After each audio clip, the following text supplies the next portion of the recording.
तो गाइस इस वीडियो में हम करेंगे business studies class 12 chapter 1 nature and significance of management. तो शुरू करते हैं मैनेजमेंट से। मैनेजमेंट क्या होता है? Management is the process of getting things done with the aim of achieving goals effectively and efficiently. इसका मतलब क्या होता है पहले हम देखते हैं। प्रोसेस क्या होता है?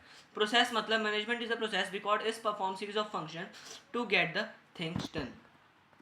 ये परफॉर्म करता है फंक्शन की सीरीज को जिससे कि हमारा काम हो सके, वो पूरा हो सके। इफेक्टिवनेस, इफेक्टिवनेस क्या होता है? It is concern with doing the right task and achieve goal on time. इसका मतलब हम अपने टास्क को राइट कर रहे हैं, एकदम एकदम सही कर रहे हैं और अपना गोल को एकदम टाइम पर अचीव कर रहे हैं। Efficiency, it is concern with doing the right task in right way. अपना टास्क है जो राइट वे में कर रहे हैं with minimum cost and optimum utilisation, कम से कम रिसोर्सेज के यूज के साथ। Characteristics and features of management, देखते हैं characteristics of feature of management. Management is a goal oriented process. Management always aims at achieving organisational objectives. Management है वो हमारा गोल ओरिएंटेड प्रोसेस है। Management is pervasive. Managerial activities are performed in all type of activities at all levels. जो हमारी managerial activities होती है वो हर type के ऑर्गेनाइजेशंस में होती है, हर लेवल पर, यानी कि टॉप, मिडिल और ऑपरेशन लेवल पर, तीनों लेवल्स पर होती है हर टाइप के ऑर्गेनाइजेशन में। Management is multi dimensional. हमारा जो मैनेजमेंट है वो मल्टी डायमेंशनल है। क्या क्या 3 एक्टिविटीज इंक्लूड करता है? Management of work, management of people, management of operations. हमारी जो मैनेजमेंट है वो एक ग्रुप एक्टिविटी है। Management refers to a group activity. Management is an intangible force. Management functions can not be physically seen. जो management के functions होते हैं हम उसको फिजिकली सीन नहीं कर सकते, लेकिन हम उसकी प्रेजेंस को फेल्ट कर सकते हैं। Management is a continuous process. Management जो हमारा कॉन्टिन्यूस प्रोसेस है, चलता ही रहता है। Management is a continuous and never ending process. Functions देखते हैं मैनेजमेंट के 5 फंक्शन है। Planning, organising, staffing, directing, controlling. Planning देखते हैं, आप कुछ प्लान कर रहे हो, यानी कि आप अपने गोल को अचीव करने के लिए कुछ प्लान कर रहे हो। मैंने planning refers to what to do, क्या करना है, हाउ टू डू, कैसे करना है, व्हेन टू डू, कब करना है, और who is going to do, कौन करेगा। ये सारा प्लानिंग में हमारा इंक्लूड होता है। Organising, it refers to organise activities and establish an organisation structure to execute the plan. Staffing, staffing क्या है? हमारा थर्ड स्टेप है हमारा मैनेजर का, थर्ड फंक्शन है या थर्ड स्टेप है हमारे मैनेजर का। इसमें क्या होता है? रिक्रूटिंग यानी कि बहुत सारी वैकेंट जॉब पोजीशन निकलती हैं जिससे कि लोग उसको अप्लाई करें और अपनी पोजीशन ले लें जॉब के लिए। सिलेक्शन ऑफ एम्प्लॉय, इसमें क्या होता है? जो जो रिक्रूटमेंट करता है यानी कि जो जो अप्लाई करता है जॉब के लिए, उसमें से बंदे सिलेक्ट करे जाते हैं छाट छाट के। Directing, directing means there is need to instruct the employ and get the work, कि हम अपने वर्कर्स को बोलें, उनको काम करने के लिए बोलें और सही टाइम पर उनसे काम करवा लें। Controlling means to control the organisation in a proper way. हम अपनी ऑर्गेनाइजेशन को पूरा कंट्रोल कर रहे हैं, क्या सामान चाहिए, कब चाहिए, कितना चाहिए, पूरी ऑर्गेनाइजेशन को हम कंट्रोल कर रहे हैं एक प्रॉपर वे में, जिससे कि हमारा गोल हो सके, वो अचीव हो सके। अब देखते हैं objectives of management. Objectives of management, पहला है हमारे पास ऑर्गेनाइजेशनल ऑब्जेक्टिव। ऑर्गेनाइजेशनल के ऑब्जेक्टिव के हमारे 3 स्टेप्स आते हैं, सर्वाइवल, प्रॉफिट और ग्रोथ। पहले देखते हैं सर्वाइवल।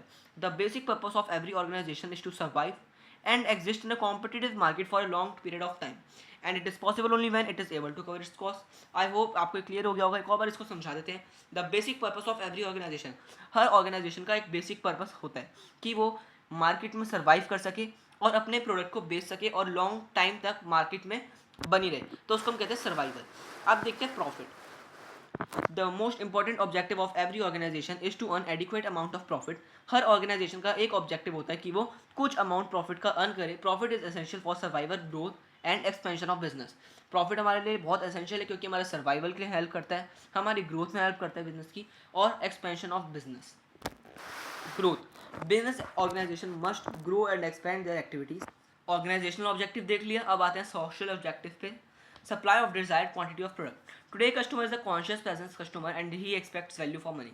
आज के टाइम पे जो कस्टमर है उसको एकदम अच्छे से अच्छा प्रोडक्ट चाहिए जो कि उसका प्राइस है वो मैच कर सके उस प्रोडक्ट के साथ। ना ही प्रोडक्ट का हमारा प्राइस ज़्यादा होना चाहिए, ना ही कम होना चाहिए। एंटी सोशल और unfair trade practices, it includes adulteration, over hoarding, black marketing etcetera. Avoidance of pollution. Industrialization has led to the major problem of pollution. They dump their industrial waste in river, lakes, ponds, which pollute the water. जो बहुत सारी industries है, आपने देखा होगा कि वो अपना वेस्ट को डंप कर देते हैं रिवर्स में, लेक्स में, पॉन्ड्स में, जो कि हमारे वाटर को पॉल्यूट कर देता है, जिससे कि हमारे देश में जो पॉल्यूशन हो रहा है वो बढ़ रहा है। Providing special benefits, special benefits provide करता है हमारा सोशल ऑब्जेक्टिव, जैसे कि हाउसिंग फैसिलिटीज़, घर प्रोवाइड करना, मेडिकल फैसिलिटीज़ एक्सेट्रा। आखिरी हमारे पास ऑब्जेक्टिव आता है पर्सनल और ह्यूमन ऑब्जेक्टिव। इसमें क्या होता है, हमारी personal growth, peer recognisation and good and healthy working condition for the safety of employees. हम एम्प्लॉयज़ को गुड दे रहे हैं और हेल्दी वर्किंग कंडीशन दे रहे हैं जिससे कि उनकी सेफ्टी बनी रहे। अब देखते हैं nature of management. Nature of management देखते हैं, मैनेजमेंट एज अ साइंस, जो कि बहुत इंपॉर्टेंट टॉपिक होने वाला है। 3 तरीके के नेचर है, management as science, management as art and management as profession. तो देखते हैं मैनेजमेंट एज साइंस। पहला आता है, management is a science but not an exact science. Management science है लेकिन पूरी तरीके से साइंस नहीं है। कैसे? Systematic body of knowledge, like science management is a systematic body of knowledge. Second आता है principle based on observation and experimentation, like science principle of management based on observation and experimentation. Universal validity, principle of management have to be modified according to the given situation. जो principle of management होते हैं उनको modified होना पड़ता है according to the given situation. Situation कैसी आ रही है। Management is an art, management हमारी आर्ट है। एग्जिस्टेंस ऑफ थ्योरेटिकल नॉलेज, इसमें जो हमारी है थ्योरेटिकल नॉलेज की एग्जिस्टेंस है। There is an existence of theoretical knowledge. Personalise application, a manager applies his knowledge in a personalised and unique manner.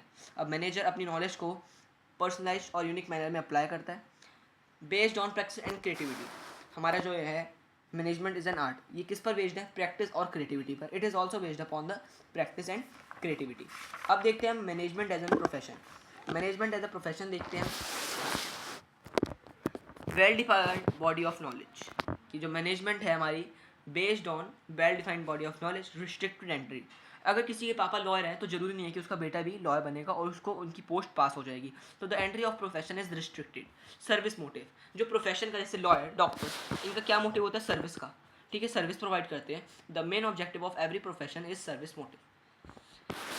3 level आते हैं हमारे पास मैनेजमेंट के, level of management, top, middle and lower level. Lower को हम operation level भी कहते हैं।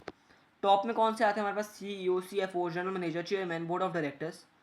Middle में कौन से आएंगे? Purchase manager, sales manager.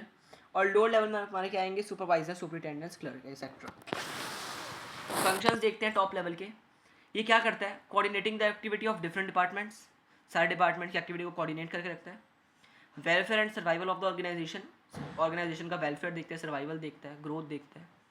Formulate the overall organisational goals and strategies. Middle level के फंक्शन देखते हैं हम, acts as a link between top level and low level. ये बीच में आता है तो हमारा क्या करता है? लिंक बना रहता है टॉप लेवल और लो लेवल के बीच में। Assign duties and responsibilities, duty और रिस्पॉन्सिबिलिटीज को असाइन करता है। And interpret the policies of top level management. Low level के फंक्शंस देखते हैं, ensure availability of resources, resources की अवेलेबिलिटी का इनका काम होता है। Maintain the quality of output, की आउटपुट की क्वालिटी कैसी है मेंटेन करके रखना। Provide guidance and training to workers, workers को गाइडेंस प्रोवाइड करना और उनको ट्रेनिंग प्रोवाइड करना। आखिरी टॉपिक आता है इसमें हमारा coordination. Coordination is the process by which manager synchronises the activities of different departments toward the achievement of a common goal.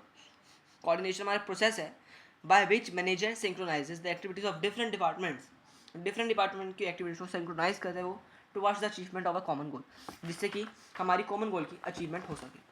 Nature, characteristics और फीचर्स एक ही इन सब के कोऑर्डिनेशन के। Coordination integrates group efforts by unifying the work's interest and giving a common goal focus to all the members. Coordinate ensures unity of actions. अब जैसे कि unity रहती है सारे मेंबर्स के बीच में, सो वहाँ पे कोई कॉन्फ्लिक्ट भी नहीं होते, यानी कि झगड़े वगैरह भी नहीं होते। As there is unity between the members so there is no kind of conflicts. Coordination is a continuous process, जैसे कि हमारा मैनेजमेंट कॉन्टिन्यूस प्रोसेस था, मैनेजमेंट हमारा परवेसिव था, ऐसे ही कोऑर्डिनेशन भी हमारा क्या है? कॉन्टिन्यूस प्रोसेस है। Coordination is a continuous process and never ending process. और मैनेजमेंट भी हमारा परवेसिव था ना, इसलिए कोऑर्डिनेशन भी हमारा परवेसिव है।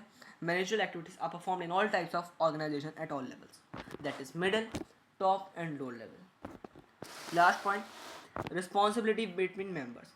ऑल द मेंबर्स, जो सारे मेंबर्स हैं जो कि टॉप लेवल पर, मिडिल लेवल पर और लोअर लेवल पर वर्क करते हैं, कोऑर्डिनेट करना चाहिए उन दोनों को, सबके साथ, उनको सबके साथ कोऑर्डिनेट करके रखना चाहिए।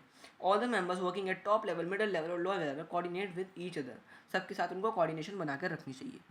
तो इस वीडियो में हमने प्रिंसिपल्स ऑफ मैनेजमेंट ख़त्म कर दिया है, चैप्टर 1 बिजनेस स्टडीज़ क्लास 12। तो अगर आपको वीडियो अच्छी लगी तो लाइक कर देना। Thanks for watching.